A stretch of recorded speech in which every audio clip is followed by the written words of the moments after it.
Welcome to the Country Fried Outdoors Chasing Your Experience podcast. The podcast that will connect you to resources regionally and nationwide to engage them in open, honest discussions so that we can inspire the growth that you need to chase the experience you want. So strap yourself in because here we go.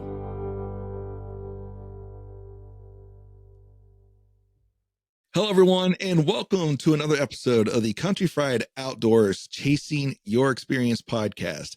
I'm your host, Sean Smith, and on today's podcast, we got a pretty special one for you. We got a few hot button topics we're going to cover, and we're also going to bring you back in to recenter you guys on a very special archery event down in Southeast Ohio called Archery Hike. And I couldn't think of anyone better to speak about it but my good friend, Justin Ross. Justin, how are you? Good. Thanks for having me back on, and look forward to talking today. Yeah. We've got a lot to talk about. You and I spent a good bit of time talking off air, and I'm like, you know what? We better get on here before this gets too flared up and we forget half the stuff or lose half the passion we had going on with that. So how you been? Like, how's things going? Excellent. Busy as ever with typical career and family. This spring obviously has been a little bit of a doozy. We had that late winter and then a lot of rain. Then all of a sudden, just 97 degrees. 97 and dry these days. That's about right. Like they said, and they've been saying that for years. Like, if you don't like the weather, give it 15 minutes, it'll change. Man, that's the truth. That is the truth. Man, I ran into you there at the Open Season Sportsman Show again, or whatever they call that. At the Expo, whatever. I seen you again down there. That's the correct name. We all call it Deer and Turkey Show still. Yeah, it's what it used to be. Then they switched it to Open Season. I don't know why they did that. But that's where I first met you. And I met you again, and we came down seeing you again. So you've been out pedaling, getting the word out about Archery Hike again. So you're running that again this year, right? Yep. We're looking forward to it. We're just a couple weeks away. The event will be July 11th, 12th, and 13th this year, and kind of doing the same thing that we did last year with a couple, 2 courses, and we'll have merchandise on site and have the practice range, and really looking forward to it. Looking forward to hopefully we have some decent weather. Last year, it actually was pretty good all weekend. Then we had a bad storm roll in. Actually, Sunday afternoon, my family and I were starting to clean up, had a bad storm roll through and knocked down a few trees on the property and actually a chunk of maples across the driveway. So it turned into more of a cleanup effort of trees compared to picking targets up. But anyways, looking forward to this year. Hopefully the weather's good. Ohio BHA will be on site Saturday and Sunday serving breakfast and lunch for a donation.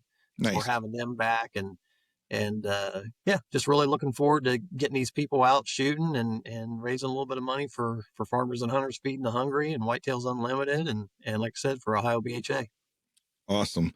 Now I know the last time you and I talked, I think you were trying to gather up some money for Honor Flight. Are you doing that again this year, or just kind of not so much this year?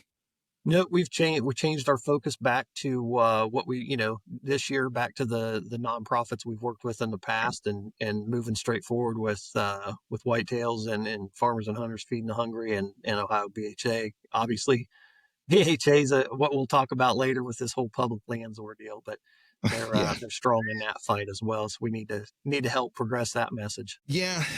Well, it's not your first time you're on the podcast. This is your second time being with us. And if those of you who are new to the podcast yourselves, if you go back through the catalog, you'll see our first episode where we talked a lot about Archery Hike. So what type of changes should people be expecting? Are there any big changes for this one? I wouldn't say there's going to be any big changes. Obviously, if you've shot the event before, you know that we change it every year. It's not the same, this course or the courses aren't, set up on an annual basis. It's one weekend a year we do this. And so no, I wouldn't say any big changes other than just trying to think of, I've got some shots laid out that will be kind of a little different than what we did in the past. Last year with the Eastern course, it was definitely closer targets, Eastern, kind of Eastern U.S. animals, and maybe more technical shots. Hmm. And Westerns were, Western animals with farther shots and some technicalities. Hmm. I think we'll probably move forward with that same kind of line this year, but there'll be a few flares we'll throw in the mix for sure. So last year was the first year you kind of separated out into the Eastern and Western type of idea, if I remember correctly. Is that right? That's correct. Yeah. So with that being new, so when I came down the first time I shot it, it was about almost, I'll give or take, it was a little just shy of 4 miles probably by the time it was all said and done. And I think we were somewhere around 3.6, 3.7, and I had missed a little bit because I forgot to start tracking. But so it was a pretty long course, but everything was just one big loop that we followed, right? There wasn't like a separation of two different courses. So I'm kind of curious, what was the feedback you got um, different between that long, almost 4 mile course versus separating it into the east and west? Well, it's kind of funny. I had walked it obviously multiple times setting it up, but never walked straight through the whole Hmm. thing, and obviously um, even measuring, saying going and grabbing an arrow and coming back. Some of the shots you got to go get your arrow and come back and then continue on with the path, and there's others you go to the animal, pull your arrow, and then continue on. But honestly, it was your GPS. When we got to talking, it was your GPS, map or route that made me think, oh wow, that's a lot longer than I thought it was going to be. I'm kind of mapping things out, on Onyx, laying things out, and Hmm. it's close. But like you said, when by the time you start, go get an arrow, come back, or move forward, there's a lot of extras that I wasn't measuring. So, and I had heard it from some other people like, wow, that, a couple of the hikes between the targets were rough, whether you're Hmm. heading downhill and then back up. And I got to thinking, well, we saw some pretty good growth too. And so I thought we should probably split this and do kind of an Eastern and a Western. At least we'd have two courses, and that would especially the busy day of Saturday would split up the people to where there's no log jams of Hmm. people. Yeah. And our idea is that you can just get out and shoot and go at your own pace. People Hmm. play through kind of like on a golf course. If somebody catches you and you're slower, let them play through or let them shoot through at Archery Hike. Right. But by splitting that up, having the Eastern course a little less length and the Western course a little further distance, that has split up the people. So you feel like you're out there with just your buddies on a backcountry hunt, and you're not just constantly running into people. And that kind of perfected, I guess, or made the course better by splitting them up. Yeah, I can see the need for it, and first for a comfort thing. Like you can get through the first half, come back, relax a little bit if you wanted to, then go back hit the other course, or vice versa, or just go back hit the other one again. I can see that where the split would be a good thing to do. I'm glad you're getting a little bit of feedback, good feedback about that too, to help out with that. So what can people expect? Let's look at it this way. So what can people expect on the Eastern course? So the Eastern course is going to be laid out, like I said, closer targets, because typically guys hunting in the east, Mhm. you're not shooting long ranges at wide open targets. You're like say out in out in the prairie or so forth. You're hunting in the hardwoods. Mhm. Typically whitetails, obviously, but there's a lot of other animals, whether there's turkeys or alligators, hogs. The list goes on and on. Mhm. Bears, for that matter. A lot of guys are baiting bears and shooting at shorter distances. So on the eastern course, I would expect eastern animals, just like I mentioned, hogs, alligators, bears, uh, whitetails, turkeys, the list goes Mhm. on. Maybe squirrels. We got a little squirrel target. We like a skunk target. It's kind of fun. But closer targets, probably more technical targets though, because you're going to have a lot more coverage. Yeah. And but in a shorter hike, less elevation change. Again, to mimic what you're going to run into in most parts of eastern U.S. Obviously, there's other areas, even in southern Ohio, that I mean, you can get in some deep, dark canyons. But for the most part, guys are hunting in food plots and, open hardwoods. So that's what I would expect. Okay. About a mile hike. Okay. Um, if you miss shots and you're chasing arrows and coming back, you're probably going to have a little bit farther hike than that. But it'll definitely be an easier hike.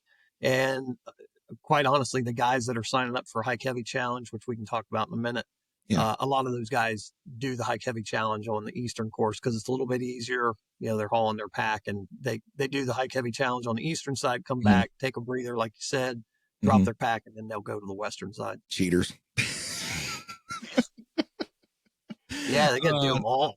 Yeah, I'm kidding. I haven't even did the hike heavy. I got a buddy of mine though. I sent him and said, "Hey, do you want to go do this year? This year?" And he's like, "Yeah, if we do the hike heavy challenge." I'm like, "Yeah, you would, wouldn't you? You would, wouldn't you?" So I guess one of the big things I think we should probably differentiate is that what the expectations of what someone should expect coming to Archery Hike. And there's a lot of expectation because most people have an experience with 3D archery, right? Their local ranges, most of the time they're focused on score. They're trying about hitting the rings, the 11, the whatever you want to call it, right? Everyone has a different name for the rings. Like, so you got your 8, your 10, and your 11 or 12. And if you get an ASA world, it's 12 and 14s and all this. But if I remember correctly, that's not, I mean, yeah, you could still do that if you wanted to, right? But your focus though is trying to recreate that hunt for an individual to put them in that hunting mindset. And so you like for or you like the focus to be more on making an ethical shot on the creature versus trying to um win a points game, correct? Yeah, absolutely. And I think what we found throughout the last 3 years, which is being the fourth year we've done it, all of our I wouldn't say all, but the vast majority of our shooters are straight up hunters. They're not out shooting competition archery. Mm-hmm. We do have some ASA guys come, Mm-hmm. but the vast majority are guys like, I guess, myself, and we just like, Mm-hmm. we like being out hunting, shooting 3D targets and making a kill shot, say making a Right. double lung shot. Mm-hmm. We do have a mix. So expectation, we do have a mix of Reinhardt and Mackenzie Delta targets. Yep. So if you are into ASA or IBO scoring or whatever scoring you like, Mm-hmm. you can keep that score, right? This is Archery Hike is set up as a competition against yourself, maybe against Mm-hmm. your buddies, but to test your own archery abilities. And if you and your buddies are out and you guys want to do, IBO or ASA scoring on, whether you're dealing with Reinhardt's or Mackenzie Deltas, obviously feel free to do that. But as for for us that put it on, it's more just the thought of making that double lung shot. Yeah, I think so. These type of events are on the rise. Like they're gaining a lot of popularity. Look at Total Archery Challenge.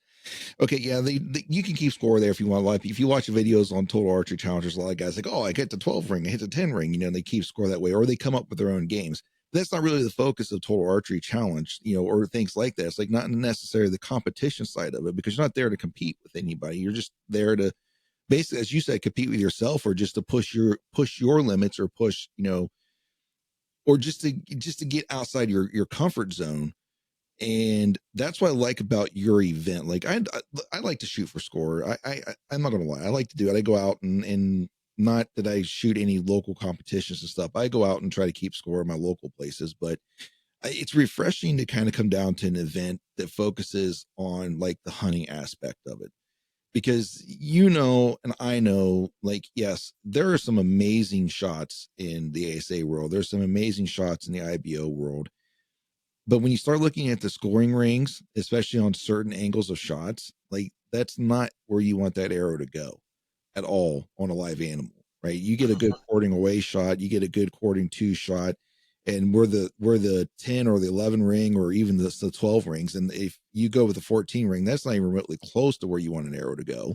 That because that's a high risk reward for the ASA competition, really in the shoot offs is where that really comes into play.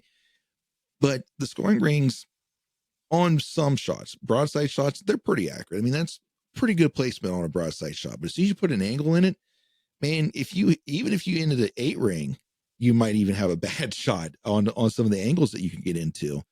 And so it is refreshing that the focus is actually making an ethical shot on a critter. So, and I think that's in. I think that speaks a lot as to why you probably get a lot more hunters showing up too, is because they're getting that practice. So if you're expecting an ASA course, like you said, there's a lot of technical shots that are going to be happening. You're going to be shooting through stuff, around stuff, or don't expect that. It's not going to be flat ground. It's not flat ground. It's not flat, open, easy for you to shoot. Like, I mean, it's not too difficult. Like, don't expect to lose 12 arrows, but Yeah, we definitely try to set the course up to where you've got technical shots, you've got distance shots. Uh, but again, for one, just for safety in right, general, try to have a backstop behind the target. And two, if you do miss, which is going to happen, but you'll be able to find that arrow fairly easily, quickly, and not ruin your day by right, losing a $20 arrow. No, that's just ends up not being fun for anybody. right, So we do pride ourselves on trying to make it as safe as possible, right, and with that backstop behind the target, and but obviously give you a shot that's not the easiest thing to just double lung something in the wide open. right. That's not going to happen in real life. You might get lucky sitting in a stand or over a corn pile, but for the most part, it's just not going to happen. When you get a Yeah, whitetail walking in, coming down a trail, you might range him at 30 yards, but before you can shoot, he takes another 5 or 6 steps. Well, what's that distance? You got to yeah, figure that out, and you got to make that shot. It's not just cut and dry. And so yeah, that's what we want to try to focus on, is that is a spot and stalk style compared to just platform hunting or yeah. blind hunting. Yeah, it's from my experience, like it's a lot of fun. It is definitely a lot of fun. And we'll talk about the Western course here in a minute to introduce them to that, obviously, because when I was there, like everything was together. So as you already stated, like there's a good bit of hikes in between some, and it was pretty scenic. Like, I don't know if you've ever, if well, I know you have, but like with listeners, you've never been to Southeast Ohio. You're in the foothills of the Appalachian Mountains, and there's some gorgeous views down there, even in that little 4 mile radius that I walked in, or that it's just, there's a lot of different varying terrain, hills, some steep hills, nice little river creek bottom that we walked through. That was awesome. I really, that was a cool little part of the hike. I remember going through that creek Mm-hmm. bottom, and it's just it puts you in that mindset of being in that hunt. So I think you guys nailed that there, and I think that's what people need to expect. Like, yeah, like we said in the last podcast, that there's a good chance you might slide and get a little mud on your butt, but but On the other side of that, we're talking about archery here, but part of that is the hike as well. It's yeah, just being out and being out in nature and enjoying just being out there. But what we wanted to create is hiking between targets. That might get your heart rate up. Maybe you slip, and you get a little bit muddy and you're laughing with your buddies. Then you get to the next trail marker and it's time to shoot and your mind ain't right. right, So again, that could happen in real life. You're out there, hmm, yakking with your buddies. You walk up and, oh, hey, there's a bedded doe. Can we fill that hmm, tag? And it's like, okay, now you got to get your mindset correct to get in there and get that shot made. And so, we try to do that with the hike. Maybe between targets, you've got a long hike, so that heart rate is really up. hmm, And then you got to figure out how you can get that heart rate controlled again to make the shot. I mean, of course, you could just sit there and take a drink of water and sit down for 10 minutes. But the idea is, again, to, you know, make it a right. challenge for yourself. Yeah, exactly. Get in there, get in the moment, and then deal with those on a timely fashion, because you don't have 5-10 minutes to do that with an animal. Like, if you get 30 seconds, you're lucky. Right, To right. process through all that. So yeah, that's a fair statement to make, and that's a cool point to throw out there. So that's And the Eastern. I probably should mention as well that it probably should come without mentioning, but we should bring your binoculars and bring a rangefinder because you're going to Yeah, need them. It's not that easy. You're not gonna, again, for safety's sake, things are marked so people know where people are at. The right, trail's marked with flagging tape, but right, you're going to have to find that animal, and hmm, you're going to have to find, you need binoculars to see where you want to shoot. Are there limbs in the way? Is it maybe just some brush in the way? yeah, But you definitely want your binoculars and a rangefinder for archery hike. yeah.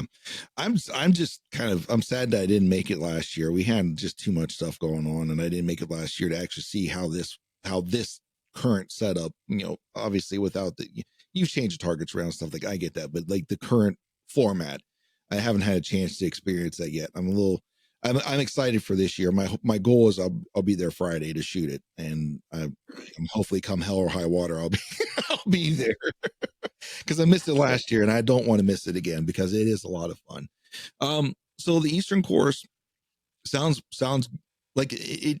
Even if you don't want to test yourself in distance, sounds like the Eastern course would be just a good one. Like, how Total Archery Challenge has like the very long distance shots, but some of their courses that are really hard or distance is known for. And then you also have some that are a little bit more closer and not as hard. So I like having that ability to kind of like, you could walk the Eastern course as many times as you want though, because that's what is interesting with you guys is that when you pay your hiking fee, you got access the entire day. Like if you want to walk the course multiple times, you can do that, which is not, around here, you pay a fee, you get to shoot once and you're done. And like, hey, thanks again, see you later. But they want to make a day of it, they could. Yeah, we wanted to do that. As I've mentioned, before over the years, we do this on private property. There's only so much ground to park Right. people. So, uh, the idea is not to just jam pack it full of people where it's just not an enjoyable, Right. hike through the woods. Mm-hmm. And that's what offers then, because we have a select amount of people that we can fit every day, that you can shoot multiple times. You can get through that 1 mile hike, run into Logan, get something to eat, come back, shoot again if you want to. Or I've had guys just stand at one target and they'll shoot at one target for an hour because they really love that target. And so they go pull their arrows, come back. There's a group come, they just step aside, let the group go. And then because they really love that target or it's a hard challenge for them and they want to perfect it. And Mm-hmm. you can do that. Absolutely. Courses, Mm-hmm. they're yours all day long. When you pay your registration fee and get that hiking pass, you can be there all day long. Which that's awesome. I mean, that's an added value to the overall cost of things that's yours for all day. And so and also the ability to like leave and then come back the same day to shoot and that not be an issue. We have to pay another fee to get back in. That's some added value that a lot of people that might not know how this works and they first see the price, because I mean the price isn't, when I say that, don't get this the wrong way, people. I'm not saying it's expensive, because it's not that expensive. It's not your $15 entry fee to go shoot your local 3D shoot. There's a little bit more money associated to it than that, but it's a lot of hidden value there that you have all day. Like it could be 100 targets, as far as right? You could shoot 100 targets, which it's technically what you guys are, 25 targets total, 25, 26. 20. Yeah. You'll have 25 to 30 targets total. Yeah. So that's the number of targets that are there, but you can shoot this multiple times. It could be 30 targets. It could be 60 targets, 90, 120, or it could just be 15. You could be done. Like, yeah, I'm done. It's your choice. It's your day. It's your day to go out and enjoy it how you want. So, With well, that, one thing I should mention with that $55, it's $55 for a yep. day for a hiking pass. Again, shoot it as much as you want. You're automatically entered into a bow giveaway. So we're giving away a brand new Matthews bow this year. Okay. We bounced around between Matthews, Hoyt, and Elite. Mm-hmm. But anyways, we're back to Matthews this year, giving away a new Matthews, and you're automatically entered into that with your registration fee. And we give everybody an outdoor product. Again, our mindset is to get you in the proper mindset for a backcountry hunt or just a backcountry hike. And so we give you a free product. We've done Nalgene bottles in the past. We've done dry bags. Last year we did aluminum camp pots. And this year, I'll have it up on social media soon, what we're going to do this year. But again, it's another part of that kit that you can throw in to take with you to fulfill multiple needs with one product. And Nice. that comes along with your registration fee. And that I've never had anybody say it's expensive, honestly. Right. But if you're wondering, hey, why is it $55 and not $15? There's other things that go along with that. Right. You can shoot all day. Right. There's a lot of other value within that registration fee. I don't think the crowd you're going to get is going to say anything about being expensive, because they understand and they see the value that they're getting in that. But is you reach new markets and stuff. Because so I've seen your flyers out and about in a couple local areas. How they came across them, I don't know if that was you that's been up here, or they ran across you somewhere and took your flyer. But that's some of the things that I hear behind the scenes by some people reading it. I'm like, why is it that much? Or why is it, why is it $55? Why is it this?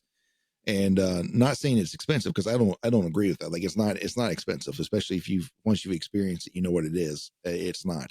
But I do know that there's some conversations I've heard on a side note, if you're interested in that feedback at all. But I have Yeah. heard those before, and it was just At the end of the day, we're raising money, yes, for conservation efforts. I mean, and yes, that's not a cop out. It states it right on our flyer, right. and like Mm-hmm. I said, this year we're helping raise money for farmers and hunters feeding the hungry, as always, which is obviously an organization I've ran Mm-hmm. since 2007. My local chapter, Whitetails Unlimited, which has been a huge support and conservation, grants to local organizations and local clubs. Mm-hmm. And obviously, we'll have Ohio backcountry hunters and anglers, on site as well, raising money. Yeah. And that's again, that's at the end of the day, this is a fundraising opportunity. Yes. Yeah, and it is well worth. Honestly, I think you could probably charge more if you wanted to. I really Yeah, think you could if you wanted to, and still be worth it. Especially with, like, you guys don't, like, you're literally giving somebody a piece of gear. Like, I got that aluminum pot last year. I'm like, this is actually pretty pretty nice for the entry fee, because you're looking at the cost of upkeep of targets, like all the, and then also the money you're collecting to benefit FHFH, to help, so you have the money to continue to process deer to get those out to the food banks and stuff, or what right. else, whatever else, right? And then also Targets. what's that? Anybody that's bought 3D targets before, good lord, you know how Well, they're great. They last for a long time if you keep them out of the weather, but yes, they are expensive to and they're buy. not getting any To get cheaper. realistic, good ones. Yeah, and they're not getting any cheaper either. Um, Right. some of the, I mean, you've got a, I'm sure you still have the bison target. I mean, you're looking at Uh-huh. a $3,000 to $4,000 target. Hmm. Moose, that's another, $3,000 to $4,000 target. Elk, depending upon which brand you have, could be anywhere between $1,500 to $2,000. So there's a cost associated to some of these larger, more adventure style targets. They're fun to shoot, and that's why they're fun to shoot, because not everybody has them, because not everybody can afford them. And so that's Right. why they're, and so definitely worth coming out to check out. So we talked a little about the Eastern course. Let's talk about that Western course, because I know that's probably going to spark the attention to some of these Eastern folks that maybe have never been out west, or have been out west and they want to practice, or they want to kind of get back into mindset going out west, or they've got a shoot coming up or something. So they got a hunt coming up. So let's talk about it. So the Western course, you're going to have a few more animals. Mm-hmm. Let's just say, I think I've got it published at 15 animals. Depending how the hike actually, change, kind of works. So there'll be 15, maybe a few more. You have these Western animals. Your elk, obviously. We've got a full body elk target. We've got a full body cow elk target, full body bison, mule deer, pronghorn, sheep. We've got a couple spots on the property that rock outcroppings, and that's where you find sheep. So that's where we try to put the sheep targets. That's again making them realistic Mm-hmm. style, spots that you would find sheep. Um, Man, what else? Obviously, grizzlies, black bears, even whitetails. There's a lot of animals out west, and you'll have those animals throughout that western course. You're going to Mm-hmm. have a lot more elevation change, a lot more up and down, and just a longer hike in general. You'll be around a couple miles. That one's going to take a little bit longer, Yeah. but you'll still have plenty of time. If you just want to shoot the western course, you would have plenty of time to do that a couple times, or maybe even a few times throughout the Mm-hmm. day at a leisurely pace. Yeah. Um, so again, won't be jam packed. Perfect course to test your own abilities at longer distances, Mm-hmm. and at awesome targets. I mean, awesome targets. I gotta ask, and I want to, and if you don't mind sharing, if you don't want to share, you want to keep it a secret, I'm good with that. But what is the longest?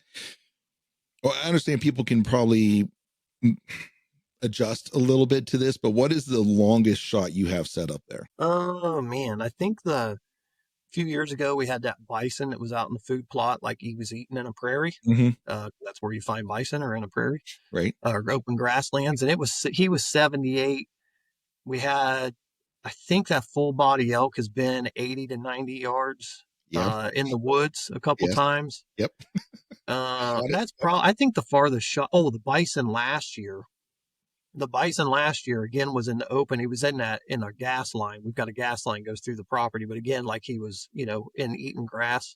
Mm-hmm. And I think, if I remember right, somebody ranged it was like 104.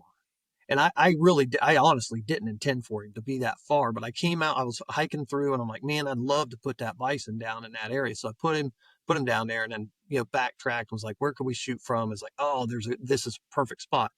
And I ranged him. I feel like he was like maybe 96 or something. And who knows where that guy, was ranging him from, but he was Right. like, he was 104. And I'm like, oh, wow. So that's probably been the farthest target, but honestly, it was a pretty wide open target shooting through a Yeah. gas line. Now there were some trees that were Mm-hmm. they weren't in the way.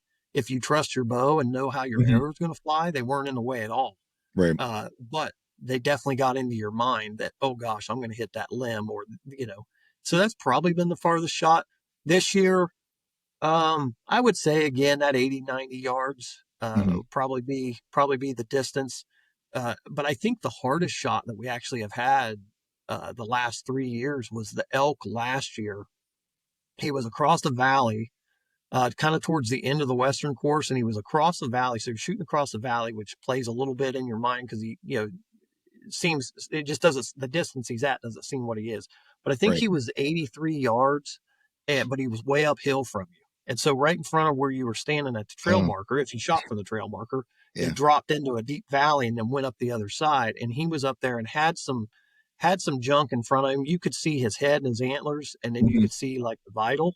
Mm-hmm. And so the shot was completely doable. It Right. wasn't that bad of a shot. Again, if you trust what your bow can do, it wasn't that bad of a shot. The hardest part of that shot was getting a good range, because there was, with the wind, the Yeah. leaves were blowing around. So trying to get a good range was the problem. If you could get Yeah. that, 83, 85 range, you make the shot. It ain't no big deal. Right. But that's what I enjoy about setting it up, is throwing those little crooks in the whole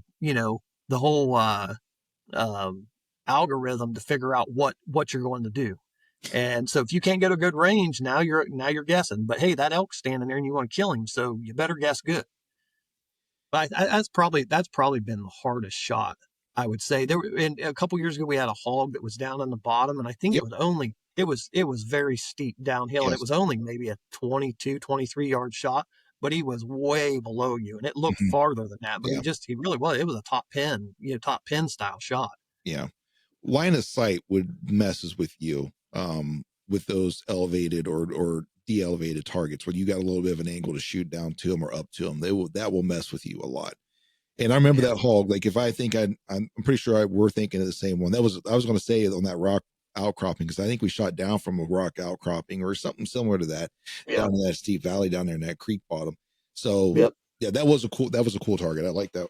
I like that one a lot. So I have to say, out of all the targets, that we have, that hog target's just a fun target. I don't know, anybody listening that's spot and stalk hogs before, regardless of where you've been, if you're on a preserve, if you're out in the open somewhere, I've mhm, killed 3 in Texas, spotting and stalking before, and they're fun to hunt, and they're hard, and they get down in that mud, they lay down, you can't find them, they almost step on them, they get up and take off, like. mhm, But that to me, that shot was a realistic shot of where yeah. you'd find a hog down in that mud, and it's just a fun target to shoot at. Absolutely.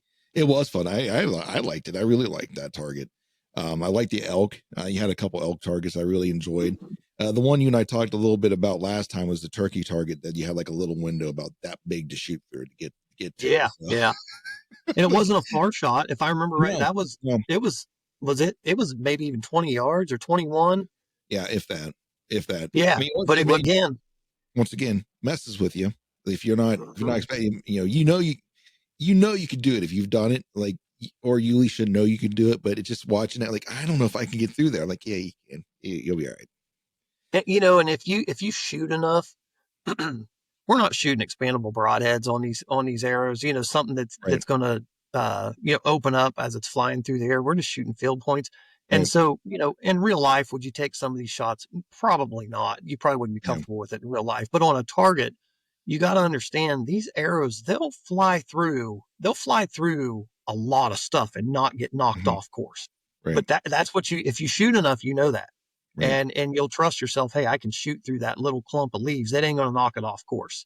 But Right. if you don't do that, then now you're afraid. You think it's going to hit and veer off 15 yards. But Yes. a lot of times they won't. You just trust that arrow as fast as it's flying. It'll blow through there. Yeah. Yeah. You're right.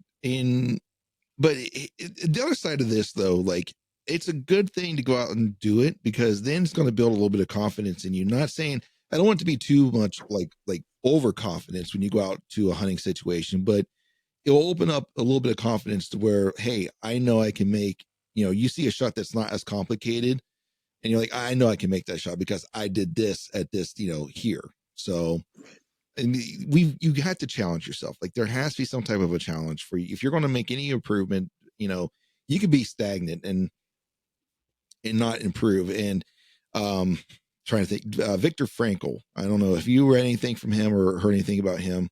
He was a Holocaust survivor. He was a psychiatrist, um and he's got a couple of books out there. And one of the things that he had to talk, he was talking about, man's search for meaning, and that's one of his big premises is having a meaning, which that has nothing to do with what I'm about to say. But he had a little talk that he gave, and he said, if we take man and we hold man to what he is, we'll make him worse. However, if we hold man up to what his potential is, or what he could be, he'll reach his actual true potential. So it's basically what he's saying is to get outside that comfort zone and actually challenge yourself, because if you just stay stagnant, if you just stay inside your comfort lane, you're actually just going to become worse over time. Like, and I've seen it myself. Like, if I get in a rut when it comes to shooting, like, I just stay inside my comfort zone, don't get outside of that, and shoot. Then I'm like, I realize, like, even shots that were chip shots for me, when I go shoot a 3D shoot or something, like, I'm having a hard time with. I'm like, man, what is my problem? But yeah, you got to go out there and challenge yourself if you're going to look at, to really reach your true potential. And you'll be surprised on how.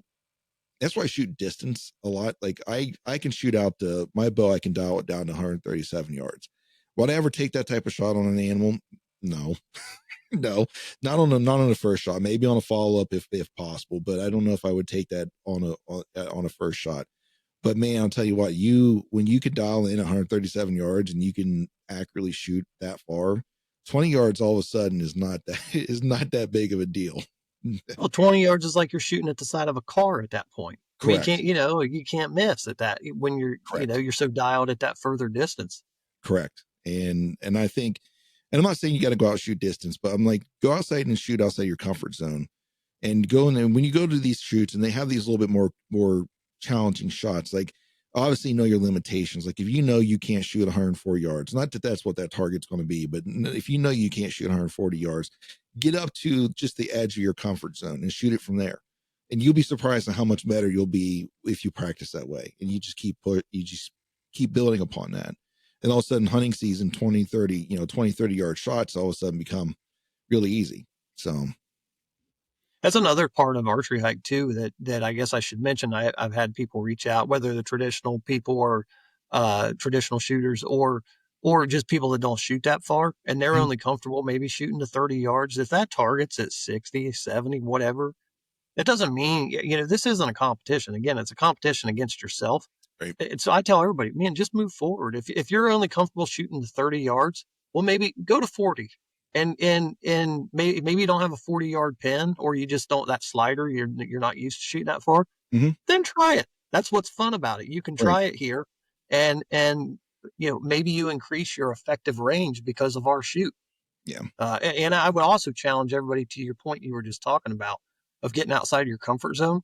Hmm. And I've got a comparison to what I'm going to say. Try to make that shot. Maybe as you walk up to that trail marker, try to make that shot within 30 seconds. That's finding the animal, ranging, draw, and shoot. One, Hmm. your heart rate's going to be going Hmm. because you just hiked. But two, deal with it and figure it out and try to make a good shot. And what brings me to that thought is we were talking off air here a little bit ago. I had drew a mule deer tag in Wyoming for last year. And so anyways, me and a buddy went out to bow hunt and those things are wiry. They're always amped up and they're ready to go. And we'd, be up there in the morning and glass and we'd find a couple. It's like, okay, yeah, we can stalk this one or so throughout the 4 days I was out there, I got to stalk a few different animals, but I'll tell you that I'm not used to shooting that fast. And I found out real quick that you don't have time. It all has to be instinct. You got to get a range and draw and shoot, because when they see a flicker of movement, they're gone. And if you can get to them in their bed, they'll smell you, they'll see you, whatever, and they're gone. And then it's a complete guessing game because they'll run out there and stop. But I learned real quick on the first stalk that this isn't, hey, you're going to pop up and you've 30 seconds as they stand there and look at you to shoot. It ain't that. You're going to draw as you're coming out into the open, put your pin on them, and you're going to have to shoot because that's how fast these things are. Yep. And like I told you off air, I didn't end up killing one. I missed a couple.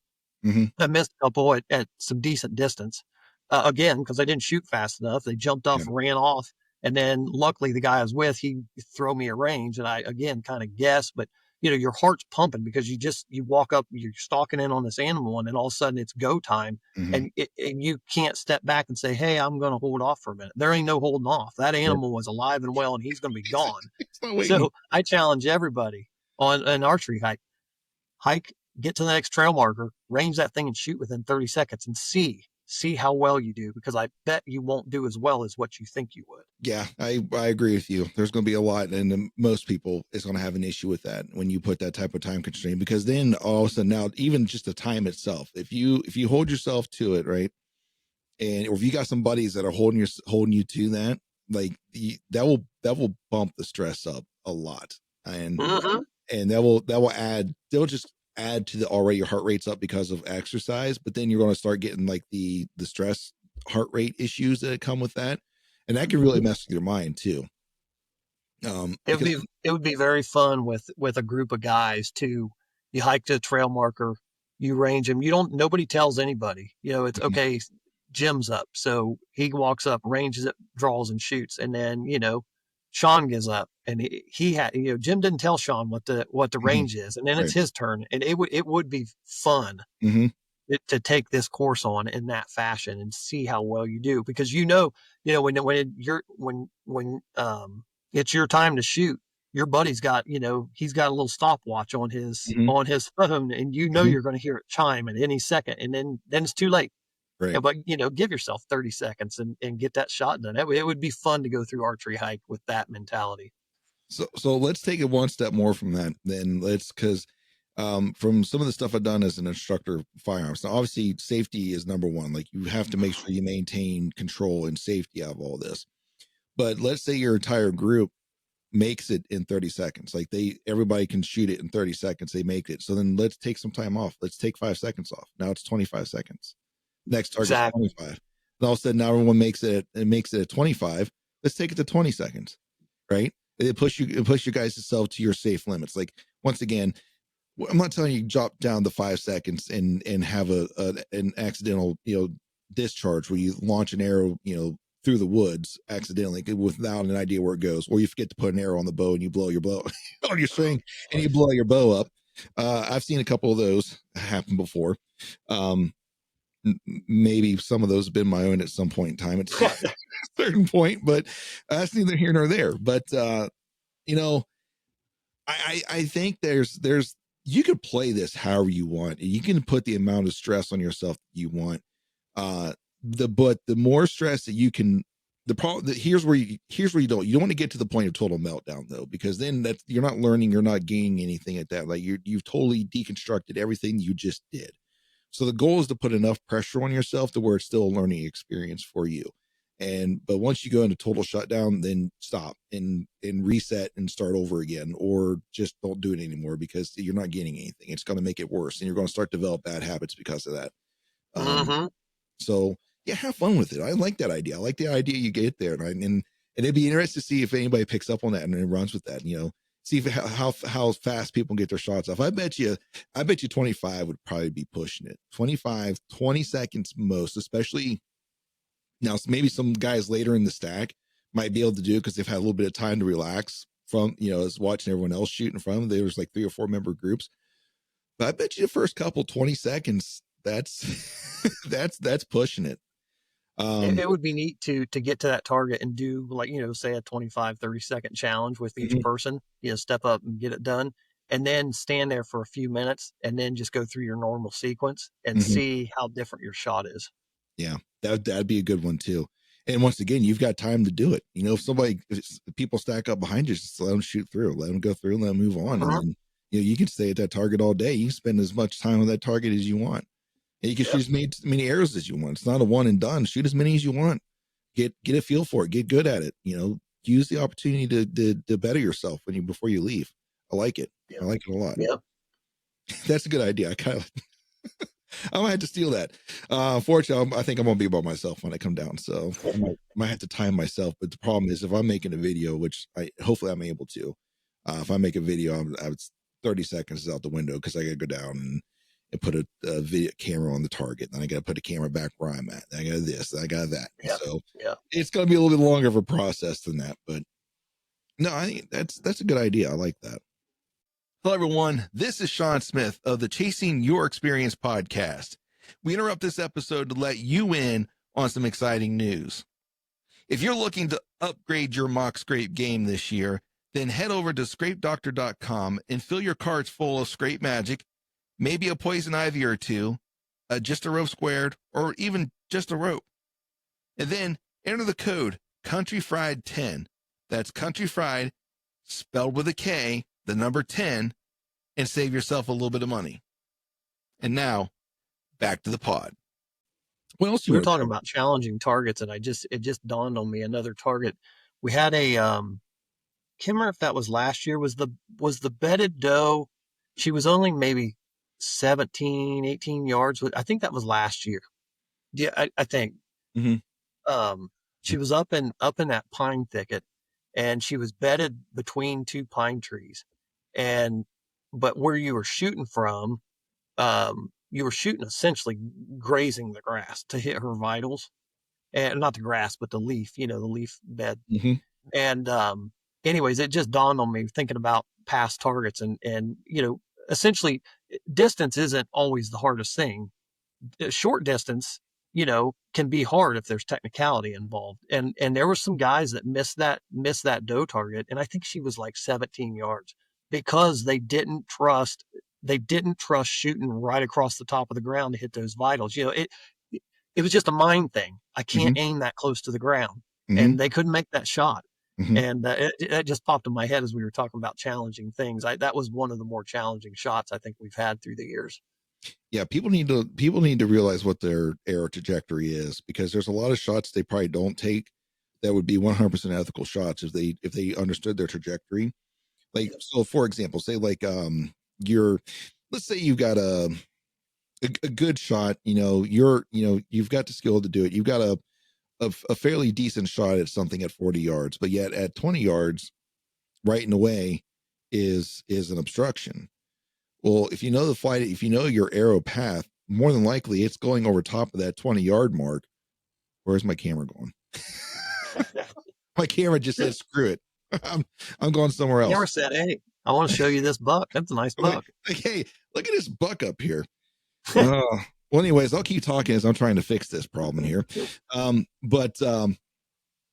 anyways, if you would just aim like you normally, like, you got to visualize where those vitals are going to be. Just take that aim and then let it, understand that the arc of the arrow is going to take you over top of that obstruction. I practice that here at my house all the time. Like, this part of one of the things that I do, just for that reason, is because I know that there's certain times that there might be like a limb in the way, or there might be a little twig, or it might be just a little swell. As long as I got enough to gauge or know where the vitals are, aim for those, let the arrow go, I know that trajectory is going to be good for me there. So that bison last year that was, say 100 yards, give or take.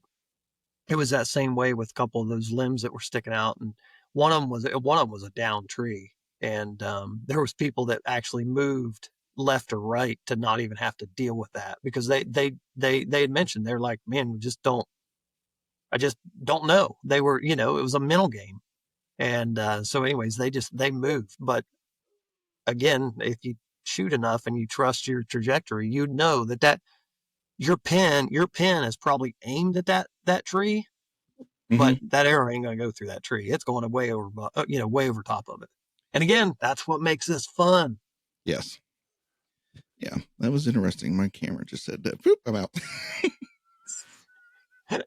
It's funny. Oh, technology at its greatest. I don't know why I did that. I just decided to like, hey, I'm done. I'm still learning. It's a new camera too, so I'm still learning some. Video podcasts, they're great. Yeah, listen, this isn't a very very professionally produced production, so you're gonna get. I'm gonna give you the warning like Primos used to. Like, hey, this isn't Hollywood. It's gonna be some shaky video. There might be some stuff out of focus, but we're gonna give you the truth. I'm like, that's exactly what you're getting here. Is Man, I'm you're gonna. hearing the Primos music going through my head right now too. Dude, I'll tell you what, I mean, I still have those DVDs in every hunting season. I've got like a handful of their bow hunting only DVDs, right? And every hunting season when it starts coming in, it's like my ritual. It's what I do. I watch them. It just kind of gets me in the mood. Like, I obviously I don't hunt places like they do, stuff like that, but still it's just that it's that nostalgia, because that's what we did as kids when we were, young teenagers, first getting into, man, we would get together and that'd be the first thing, we do is who had the new Primus video, who had the new Realtree video, DVD, and we sit back and watch it and get all hyped up, talk about the hunt that's coming up and the stuff that we got for the hunt and what we're going to do and just the hopes and dreams and aspirations. And it's just the memories that it's a nostalgia thing for me. And yeah, you hear the music, yeah, or you hear the voices yeah, of say, Will Primos yeah, or whoever, and you can, just by hearing that, you can smell the woods. yeah. It's like that. That's how it, You sure like you're can. saying, it's just nostalgia of what, when you were a kid. But it puts you in a mindset or a Yeah. feeling of, it's, you're just there. Yeah. Yeah, exactly. And that's my ritual. I do it every year. Every year, season about a week before, about a week of seasons coming in. I might be sitting there packing my pack, or maybe I'm working on putting together some of my kill kits and stuff. And I'll just sit there and just put those videos on, just watch away. And it doesn't matter how many times I've seen them. Doesn't matter how many times, I still think the watch it. first, I was actually just looking at those not too long ago, because there was something came up and I was sending something to somebody, but I've got a whole box, of them. And Mhm. the first one I've got, The Truth About Whitetails, I think 3 and 4. Those are the first ones I got, and I probably got them in 94 or 95.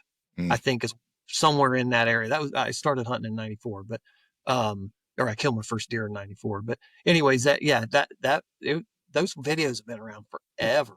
Ever. That's one thing you can't say about Primos, is that he wasn't a good marketer. He was really good at marketing. He did really Yeah. good. He did really good at that. Yeah. He built that from the ground up, and he did a really good job of Totally. it. Totally. He knew how to market it, and he did a good job. And I understand that some people have some difference of opinions about that, and I've seen it before, because in today's YouTube world and stuff, where a lot of people doing the public land stuff and the public land hustle and things like that, they started to say, oh, you guys are just hunting high fence and stuff like that, and or not necessarily high fence, but a lot of pristine ranches, things like that, where there's not a lot of access. So that's why you're getting them to come in like they are. And like, you're probably right, and they'll tell you you're right about that, but they're like, listen, we got X amount of time to go out and actually make this happen, so we're utilizing our resources the best we can to make this happen for these videos. And obviously it's an advertisement for their products and stuff, and I get there's a lot of some mixed emotions, but I've never hated watching a Primos video ever. Well, look, at the end of the day, whatever you want to believe about anything, Yeah, it still energized you to go enjoy what you enjoy, and that, absolutely. so it doesn't really matter. It got you to go do what you want to do. Absolutely. I'm telling you what, there's probably been more than one public land elk that's fallen prey to the hoochie mom at some point in time. Yeah, exactly. They, Exactly. there's somebody somewhere that fell for it. So listen, it is what it is. I mean, I saw actually just maybe this morning or last night, somebody had posted a picture of the Beatty buck that was killed here in Ohio back in yeah, 2000, I mhm, think it was. yeah, And it was just, I've actually still got it where that article was in the Columbus Dispatch, and I cut it out. I was just a mhm, kid then, and cut it out, and I still have that. But they were laughing about saying how many can calls, because Beatty had said he mhm, used one of the Primo's can calls to mhm, kill that buck or to call him in. And I'm not joking either. I bought one and I've mhm. killed deer off of that can call. It really worked. I And still kill deer off the can call. yeah, yeah. Mhm. And so, hey, good or bad, it's doing what it need to do. Well, uh, I'll touch on this real quick, but I didn't want to get on. We start getting in the realm of public lands, and I think there's a big topic about public lands. I think we should probably cover, at least give our opinion on it and our experience. But before we get there, so I've listened to some does in the field, right? And some of and obviously everyone's going to have their own opinion in this, and that's okay. But from my experience, right, you get the grunt tubes, you get all these little fancy grunt tubes that say they have a doe bleed on or a doe estrus that you can, whether you got to move the rubber band up or you got to move the slider up to get to it. You make the sound. Okay. Then I heard a doe, right? I'm sitting in a ground blind, and then I heard a doe. Yeah, sound just like that can. I thought somebody else was hunting close to me. That it was just like that. I'm like, God, somebody's got a can call out here, and I'm looking around like, yeah, I mean, I'm on private property, but one of the other guys could have been out there and I didn't know or something. But I'm looking around. No, it's this doe. Sounds just like the can, like just like it. I'm not trying to sell the can for Primos, but I'm telling you, it's whatever that little tube that they stole that from. Like, hey, it works because that's exactly what that doe sounded like. She was sitting there just bleating away, and that's exactly what she sounded like. Was it meh, meh? Exactly what that can sounded like. I'm like, well, Yep. that just cements it. That's why I use this thing. And I've Yep. called I've tried rattling, I've tried grunting, I've tried all these things, right? And then I get that can out and I hit it, and I can't say that it brings in the Beatty buck every time. It doesn't. I mean, let's be real. But I get bucks that come to it almost every time. You know, Yep. almost every sit. If I get out there and I'm actually want to use it, I'll have them come in. They'll come in searching for that doe, and they're looking, and I'm like, man, it's just don't hate on Primos too much because there's a lot of things that they did. All their calls are good. I mean, I never had a problem with any of their calls, right? The Right. Terminator bugle, the Hoochie Mama.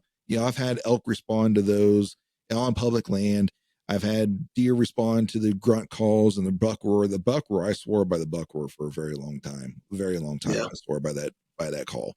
I've shot, not none of the bucks you've seen on the wall here over on this side that the camera decided to show off. But the ones on this side, I mean, there's one big wide one that I called in. He came in looking for after a sequence I did with the can in the buck roar. He came in to see what was going on. And Wow. he's just shy of 140 inches if you ask the Buck Guy Big Buck Club. They've Awesome. measured it a couple of times. He's just shy of it, like an eighth of an inch off. Anyways, so public lands, they have been on the headlines quite a bit in the hunting world and in the outdoor medias. And I think the biggest thing, I mean, obviously what we're talking about is that there's a senator, and I'm going to disclose some things too. There's a senator out of Utah, Mike Lee, that is proposing or put into the what is it, the big beautiful bill or something like that is what they call it. They put Hmm. language into it once it got to the Senate, and there's more to it than just that. But we'll get to that. But right now it's Mike Lee pushing it to sell off like a significant amount of public land, um, and it's causing uproar. It really has. Like it's everywhere. If you have anything that deals with an outdoor feed, you've seen it. It's everywhere. So I just wanted to. I guess we just sit down and discuss it just a little bit. Just kind of get our thoughts out there. What do you think? It's kind of, it's complex. Let's just Yeah, start by saying it's yeah, complex. There's a lot tied into that bill that pertains to other things, Right. but to have this lumped into it, it is a little disheartening with the tradition of what we have here in the states, Mhm. and how we view our public lands.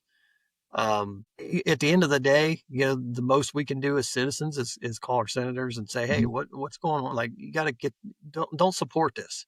Right. But again, it's complex, and on the surface, we live in the East. We don't have a ton of public land here, Right. but and this 3 million acres, give or take, they're talking about selling off is out west, Mhm. and there's various reasons why they want to sell it off. But yeah, if us folks that live in the East are going out west to hunt, pretty good chance we're going to public lands, Right. and that is our access to enjoy hunting in the West. Right. And definitely, it's disheartening to think that there's a movement to sell some of that off. However, they want to define that it's usable, not usable. We want to use it for this. Whatever. It's Right. just the point that the tradition of having public lands in the states is very valuable to a lot of people, and I don't think that we should stoop to the level of selling those public lands off as a revenue grab. And we should actually maybe look at saving or on our costs and what we're spending in the budget compared to Right. selling off and creating a revenue grab that's not really going to create anything good for anybody. It's No. just at the end of the day, for us hunters, it's taking access away from us Right. to enjoy our lands that we own as citizens of the United States. It's at best, it's a temporary fix to a long-term problem, is what it is. Absolutely. And it's only going, I don't see any good coming from it at all, regardless of what they want to say it's going to do. I don't see any lasting good come from it. Like the affordable housing, no, it's not going. If it does create any, it's not. it, if you know where most of these lands are, where most of them show up at, they're in some pretty, not always inaccessible places, but there's some pretty hard to reach places. And there's no infrastructure there. So there's not going to be an easy cost. Like the cost to build what you think you're going to build there is astronomical. And Mm-hmm. it's not going to be affordable. Um, I don't know. I'm not for it. Like I know Mike Lee got on his Instagram account and was talking about, well, everyone's just being an absolutionist, absolution, whatever that word is. Everyone's on it's either all or nothing, right? You're not selling it at all, period, right? He's like, there's no compromise. Well, maybe this little bit here, maybe this little bit there. But I'm sorry, there's a reason why the people are like that. It's because we know as soon as it starts, it's not going to stop. Like Yeah. you've once you open the door, it's like, well, we did it here, then well, we can do it here too. Let's do it here. And you're right, we are on the east side. We don't have a lot of public ground, but there's a lot of Easterners that rely on public ground for hunting, not just out west, but here in the east. Yeah. And Yeah. how These long, smaller parcels. in the west, like there's so much public ground in the west. And I don't know. I think a lot of people need to go and listen to Brian Call at the Grady podcast, because I think him and Mike Livesey did a really good job explaining like some of the history behind public land and how it all started during like the creation. I'm not the creation of the country. I'm not going to go down that road. Like they did a good enough job explaining that, right? And how they ended up with the public land and why there's so much federal land out there. And there's been examples in the past where we've given it back to the states, where the federal government said, here, you can have it, and the states sold it off. But the idea, Oregon is a good example of that. But the idea was, here's the public land, you can use it for timber and stuff so that you can fund your public schools. And so the idea wasn't for them to sell it off. They was the idea to use the resource of the timber to pay for their public schools. So what did they do? They sold it. They sold it off. And now they don't have it anymore. Like it's gone. The idea to have a renewable resource for them, well managed, if well managed, would have been almost an unlimited funding source for them. But they sold it off because that wasn't enough. Because somebody seen something or whatever. I don't know the full details behind it, but that's what had happened. So we have examples already of what happens when you give up public ground to the states, right? And or at least federal grounds. Like, and I'm adamantly against it for a lot of reasons. Number one is state here in Ohio, right? And maybe Colorado might be different, maybe Idaho, Utah, whatever might be different. But here in Ohio, on state public ground, if you want to camp, right, you have to camp in a designated campground and you have to pay a fee, right? If I go down to Wayne National Forest, I can disperse camp and there's not a fee, right? I can camp wherever I want in most places. Yeah, they do have some established campgrounds, but you don't have to camp there. It's, so I don't, that's for my personal experience and for my personal, what I'm chasing myself. I don't want to see that happen because I know what states are going to do. They limit it. Like, I don't care. Any state public ground you go to, you can't camp here. You got to go to this designated camping spot. I'm out here to camp to get away from people because I want to camp on top of other people. Like, I want to get away from people. That's why I'm here. So I'm not, I don't want to see it go to the state's hands either. Like here, because A, they're either going to heavily restrict it, or B, they're going to sell it off, even though they weren't really supposed to. Like, it's ours. We'll just do what we want with it. But every time I've hunted out west, every time I've gone out there, every elk bugle I've chased, every mule deer that I've seen has been on public land. It has not been on a private farm. It has not been on anything. It has been out west and on public ground. And some of those locations, or probably be those locations that would tell you that, well, not a lot of people use them, or they're this or they're that. That's some of the best hunts I've had, is those areas. And I'm not for this, but this first came on my radar back during the vice presidential debate, because JD Vance, this is one of the debated topics between Waltz or Walls, or whatever his name was, and Vance. And Vance was talking about Trump's agenda, or Trump wanting to sell off public land. And that he said, well, it's mostly unused land, stuff like that we want to sell off, that we want to sell. And Walls was like, no, we absolutely can't. Like, we're not for selling off of public land. And we brought it up in a podcast back when it first happened. But so it's been, a lot of people are on Senator Mike Lee about this, and he's a big proponent of it, but it goes deeper than that, because I'm pretty sure the Trump administration has a lot to do with it as well.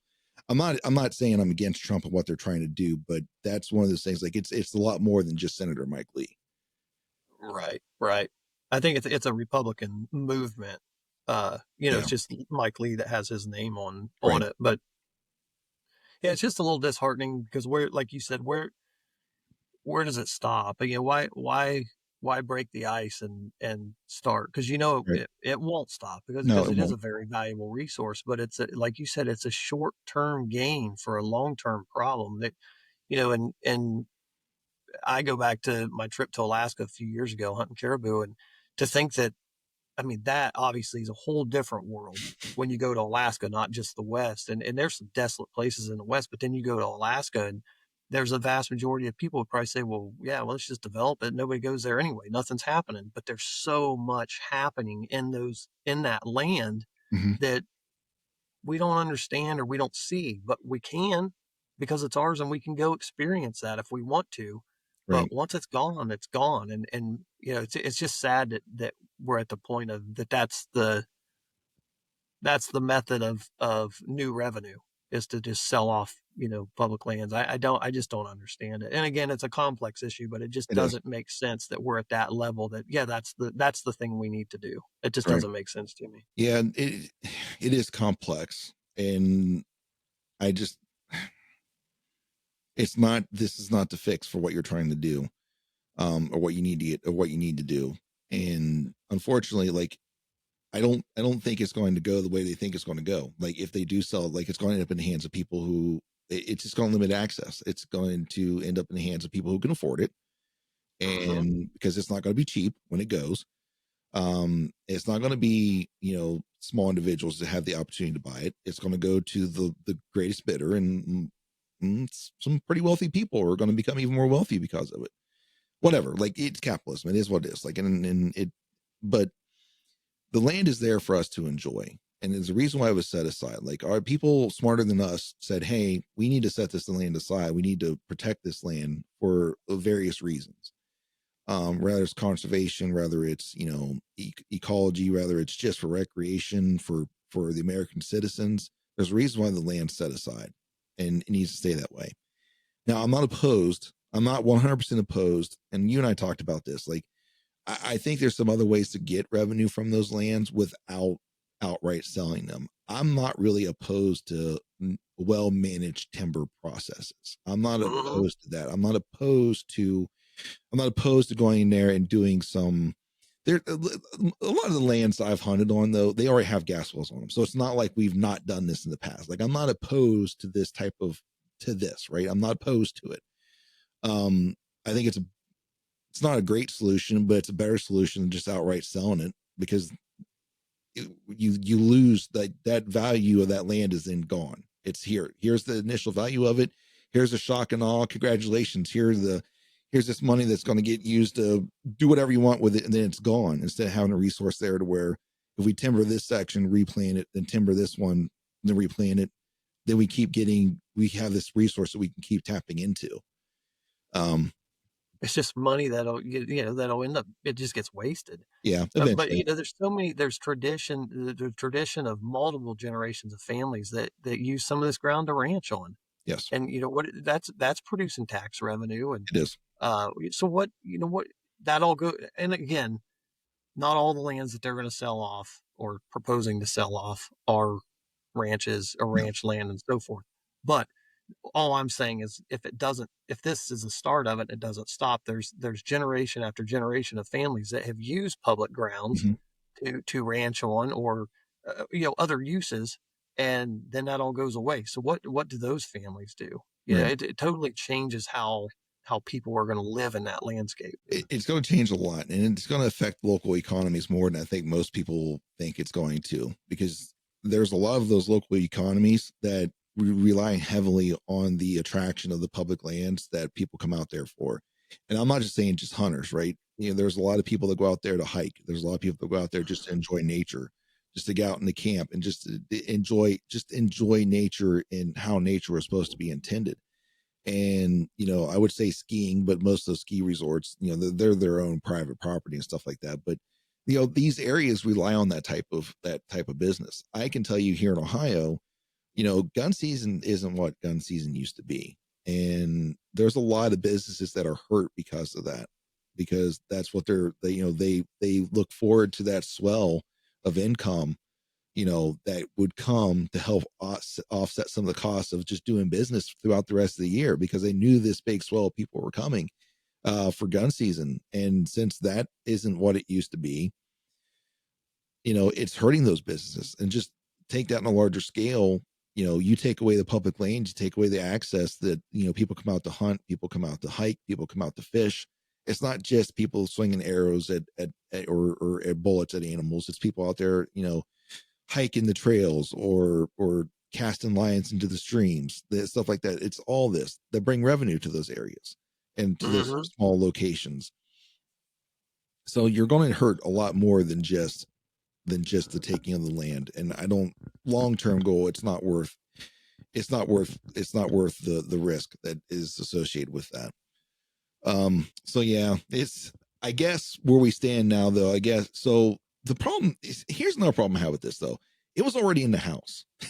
And it was in the house. The language, I'm sure Mike's language was different than what it was in the house, but it's the same premise, right? It was in the house, and it got shut down in the house because, thank God for how, organizations like howl.org and all these other ones, they kind of give hunters and outdoor recreationists a collective voice to make it easy for us to go out and contact our senators or to do things to voice our opinions, you know, because it got shut down in the House already.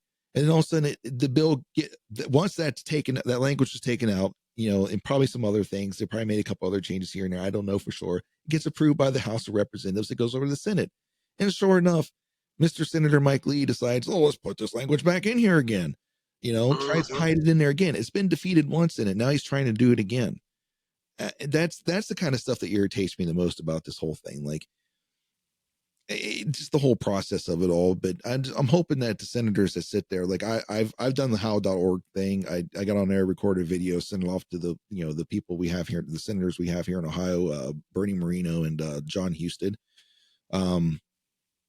So I just hope that they they be the voice of reason, and we can permanently get this off. But I think where it stands now, I think whoever the parliamentarian is for the Senate said that they had to have like a 60 vote, 60, at least a 60 cast vote to allow that language to stay, and they didn't get it. So it got struck down for now, but it's coming back. It's going to come back. Like Mike Lee is not giving up on this. And I know I say Mike Lee a lot. It's not just him. It's there's other people involved in it, and I can't sit and tell you names, but I know it's part of Trump's agenda. How important it is in his agenda, I don't know, but it's part of his agenda. It's already been discussed in the debates. It's out in public. It's not hidden. So I'm not telling you, I'm not saying anything that's not already out there. But so there's some people behind it. So it's not going to go away. I hope it does. I really hope that it does, but it'll be back again in another forum somewhere. So everyone who's in the outdoors, everyone who's part of it, you're more than just a hunter. You hike. I mean, I've seen your posts where you guys are out enjoying, hikes and stuff. You and the family go out and hike. Mm-hmm. I take the kids out to public land here in Ohio to hike. And like we said, it's not Eastern public land that's on the chopping block right now, but it's going to happen. If we allow this to happen out there, it's going to happen here real quick. Mm-hmm. I don't know. I feel like I've talked a lot about that, but it's something I'm very passionate about, and I don't like to see it happen. And I'm not an environmentalist. Like, I'm not saying we're trying to save some fish somewhere and we're trying to do it for that. We're saying because it's for the collective good of everybody, whether you like it or not. It's for the collective good of everybody. Why change our tradition, of what it was? Right. Well, I understand things have to change at a certain point in time, but this isn't the fix. And we've already discussed that. We've already said that. Like, it's just a temporary fix to a long-term problem. That's a great way to say it. And it's not going to fix it forever. So anyways, if you're listening, the listeners who are out there, even if you just catch us on like the shorts feed, hopefully some of this gets picked up on the shorts feed. Like, I can't stress enough, like everyone else says, your feeds are probably flooded by this. Reach out to your senators, go to how.org, go to these places that are trying to give us a collective voice, and just keep it up, keep the pressure up. We've got to beat, it was struck down in the House because the Republican in the House really said, hey, no, we're not doing this. And so now we got to get it through the Republicans and stuff there in the Senate too. To say, yeah, this is probably not a good idea. And get that struck out of there. And right now we've just got a momentary reprieve, because I guarantee it's going to come back. Like, so keep your eyes open, stay with it, and don't let it get slipped past into another 96 to 100 page bill that addresses 30 different topics in one law. Anyways. Right. That's so true. Anyways, I'm surprised they get anything done with how they go about doing that stuff, but whatever. Oh, well, Justin, I think we talked a lot. We talked about a lot of things, man. And I definitely do appreciate your input on these types of topics and things, because, I do value your opinion in things. I do, I've come to get to know you a little bit, and would go as far as to call you one of my friends. But, you're always a friendly face to talk to every time I come across you. And you know a lot more about stuff than I do. You're more involved in things and have more contacts and stuff than I do. And so I really do value what you got to say on these things. So I appreciate you. I appreciate your candor and all this, obviously. Yeah. Yeah. I appreciate you having me back on, and to be able to talk about just the archery hike in general coming up here, like I said, July 11th, 12th, and 13th. Mm-hmm. And just talk about this whole public lands deal. It's kind of a mess right now, but luckily for, I guess for us, there's a lot of people that are on board and calling senators and saying they don't agree with it. So hopefully we can get this shot down. It affects more than just hunters. It affects people who enjoy those lands. There's a lot more people that enjoy those lands. Like, I don't want to go too far. I'm gonna say it though. So we're on an elk hunt, right? And we're out close to this pretty popular lakes in this one unit. And there's side by sides coming up this, and the trail's meant for side by sides and the ATV, so they're not off trail. But this, I don't know how they got up it. I had a hard enough time myself walking up it, let alone, because it was rough. Like, it was really, really rough. I don't know how any of them made it up. But every so often, man, you'd hear a side by side just blaring music, coming up that hill. So it's more than just people who hunt, right? It's more than just people who hike. It's more than just people who camp. It's all of us who All of recreate us. in public lands. And it's a lot more people than you think. A lot more people. And it affects a lot of people. So I stand firm, not 1 acre to be sold. Get it, hopefully somebody can be the voice of reason and stick with that. But Archery Hike, man, it's coming up. Like you said, July 11th is the first day of it, and it runs through Sunday. Go to archeryhike.com, right? Get registered. Yep, archeryhike.com. If you want to scroll through the website, you can read about how Archery Hike came to be a thing, essentially about my past and how that transitioned to Archery Hike throughout the years. You'll be prompted right away. You can just click on a button to register. You can pick single day hiking pass and get registered. Pick which day you want to come, and yeah, looking forward to having everybody down this year and enjoying the couple courses we put out and just growing a little bit of the archery hike community, making it a little bit bigger and better this year as we roll into into our fall hunts. Yeah. What is your growth like? Has it been pretty steady, like the growth coming up for you a little bit, or how's that been going? Yeah, I would say uh 15-20% a year That's grown. good. So yeah, I That's mean, good. it's for anybody that hasn't shot it, it's not a huge event by any means. Like I Mhm. said, we can only park so many people, so don't expect like if Right. you've shot a total archery challenge, which we get compared to as in the technicality and distance of shots. Um, Not like that. You're Right. not talking thousands of people. Right. No, You're it's not. talking small quantities of people, and really running into people that are just like you, and that's we're creating that archery hike community of guys that are just doing what we're doing. Yeah. And so pre-register is probably a good idea. Get on the website, get registered before showing up. It helps for sure. It It helps helps. us be when you show up and you go up to the cabin to check in. It helps us have everything ready to go at that Right. point.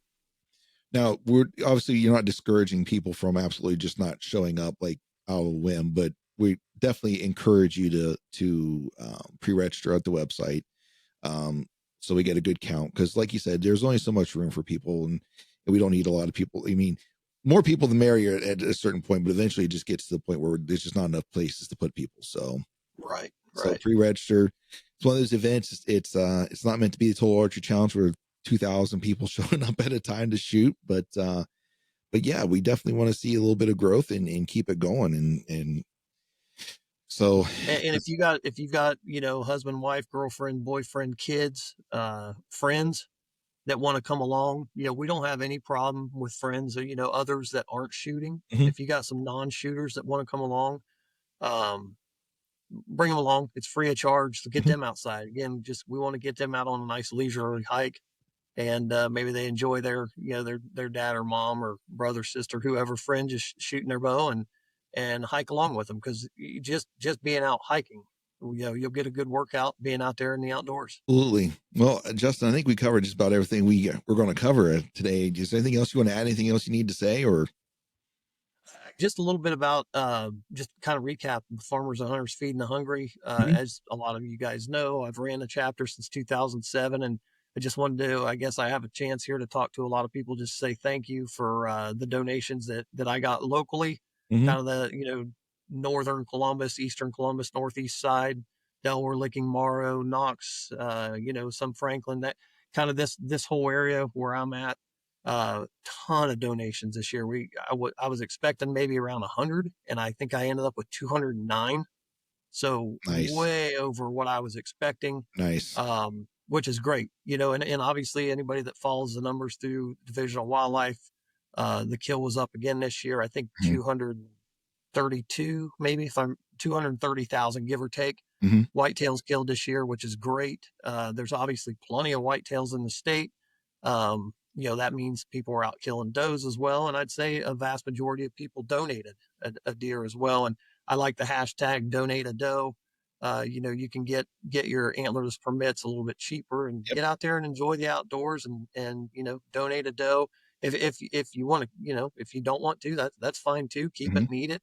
But we're always looking for, cash donations as well. If you feel like you want to just help the organization, um, to pay to help butcher a deer, we're open for that too. And you don't just have to donate a deer. You can donate some money to help further the cause. And that's always an option as well. But just wanted to say thanks to everybody because our donations were way up this year. And it was a really good year of feeding people throughout the state of Good, Ohio through good, Farmers and Hunters Feeding the good. Hungry. That's a great program, and we talked a lot about it. When you and I first got on the podcast together, last year, and we also talked about it. So I had the privilege to talk to the deer program manager here in the state of, or administrator here in the state of Ohio, Mike Tonkovich. Mhm. That episode, I keep pushing it back and back and back because I was trying to figure out where it fits in best. But I think I'm going to release it closer to deer season, or about that time, maybe as like a warm up for like the deer season. But we talked a lot about things and, statistic wise and things. Yeah, the kill count was up, but one of the things that is interesting though is like you brought this up too, and he cemented it, that the large majority of hunters that are successful in Ohio only shoot one deer, and there is a very small percentage, like 4% or less, that shoot more than two deer. It's a very Mhm. small percentage that shoot more than that. And I'm not saying because they're not good hunters. It's not it. It's just who they just want one, or they have a different mindset. But the state is asking for us to shoot more does. We need to shoot more does. Um, there's several reasons behind it, but and I will tell you this: it's not because insurance companies are telling them that we need to shoot more deer. That is not it. That's when I asked him that, he started laughing. He's like, that is such an old reference that, well, you've been fighting that for years. That is not the case. That's not. I mean, it's never been and never will be.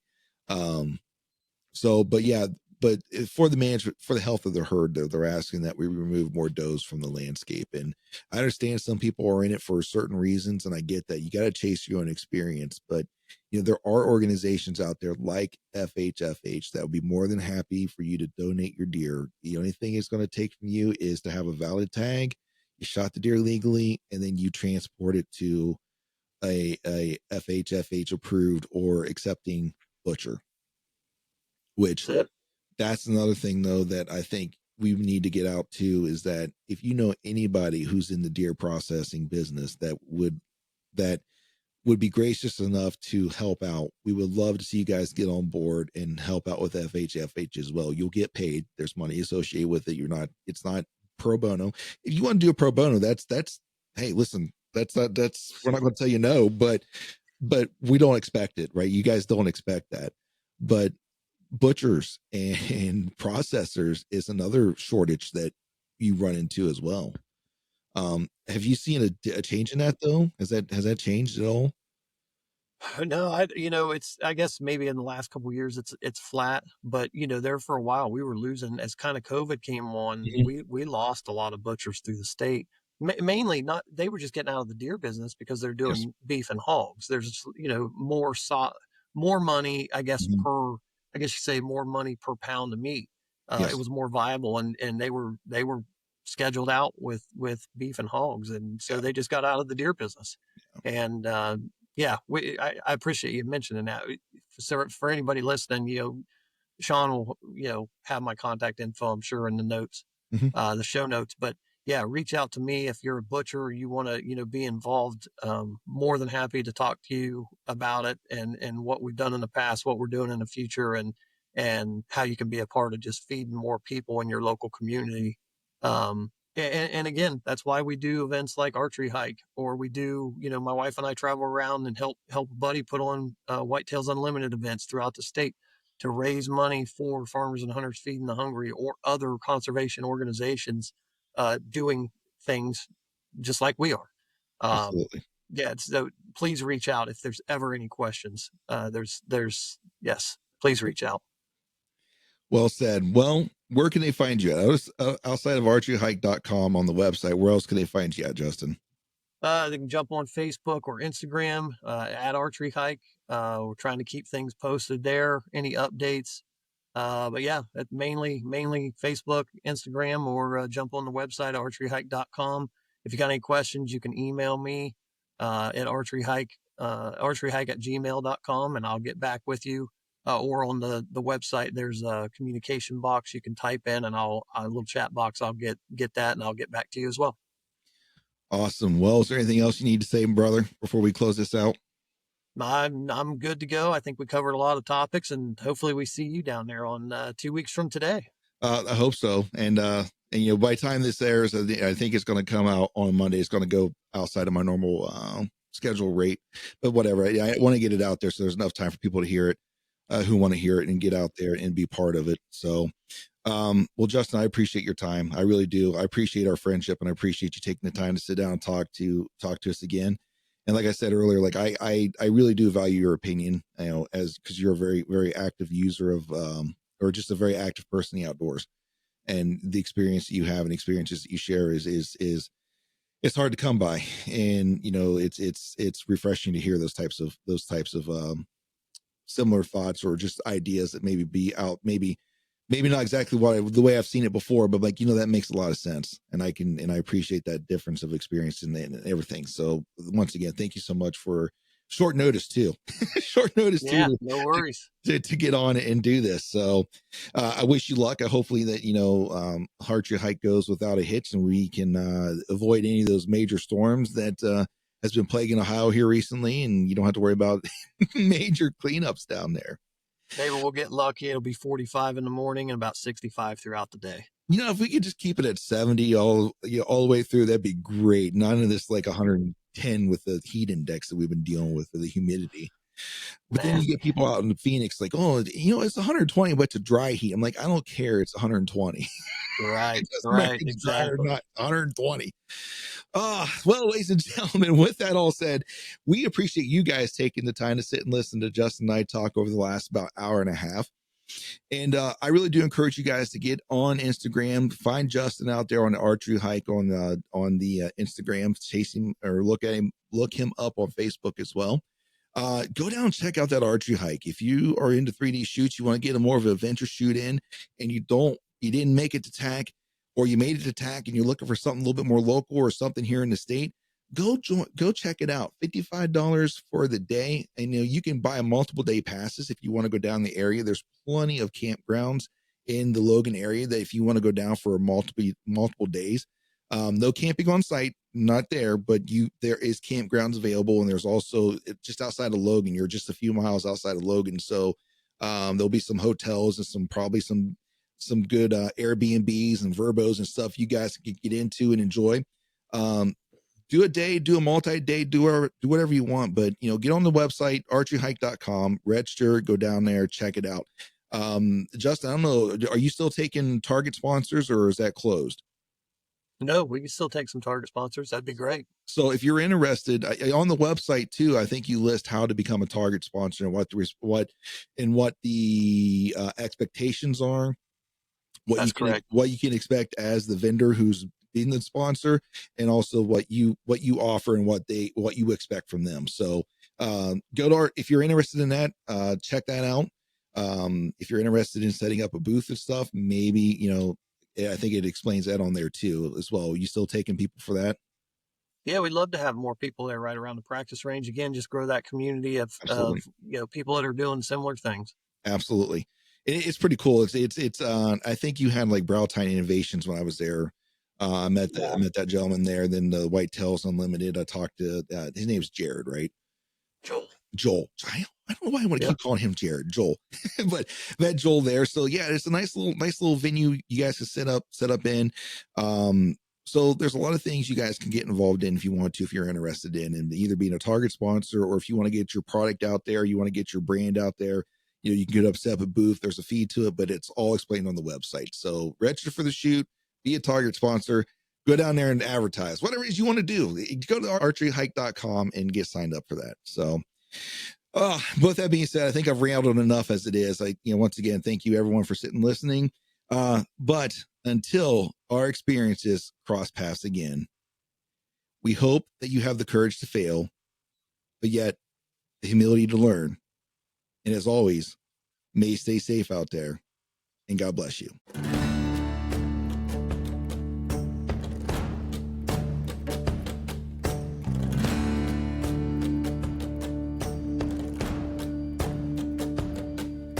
Thank you for listening to the Country Fried Outdoors Chasing Your Experience podcast. Before you go, don't forget to leave us a review and follow the show on the podcast platform of your choice.